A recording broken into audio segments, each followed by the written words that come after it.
this business of Trump is a Nazi, the Republicans are Nazis. I mean, think about the implications of it. First of all, it's saying that half of the country is in the Nazi camp, or is at least sympathetic to Nazis, or is at least going to vote for a Nazi. Second of all, it is making an allegation against Trump that can be easily checked out against what Trump actually did when he was in office. What did he do that was Nazi-like? Did he shut down the press? No.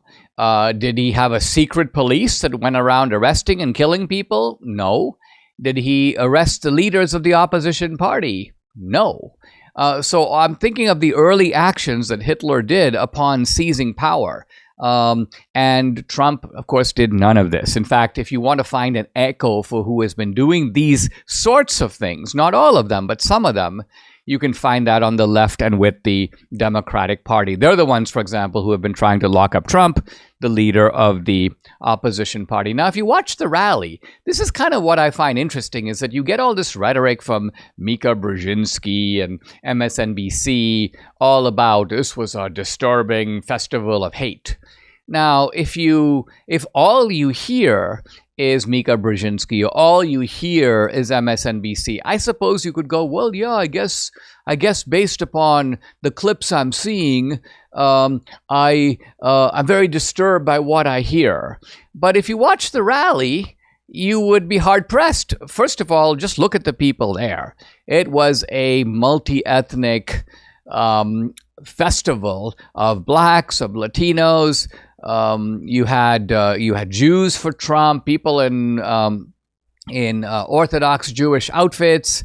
There was a group of Jews outside the Madison Square Garden dancing in a circle. There are, of course, Jews who have made videos basically talking about how much they enjoyed the rally. And by the way, making a kind of subtle point.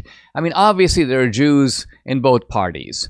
But what the Jews were saying is that in the Republican Party, they have no bashfulness about being Jews. In other words, you can pray while you're waiting for the rally to get started. You can wear Jewish clothing. You can identify yourself explicitly as Jewish, and it's no problem. In fact, it's welcomed. And in fact, not only that, but you've got speakers invoking Judaism. You've got speakers invoking the blessing of God. You have speakers praising Israel.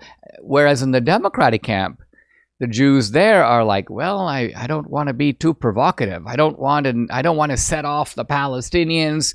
We got a lot of Muslims in the audience. We don't want to break up the coalition.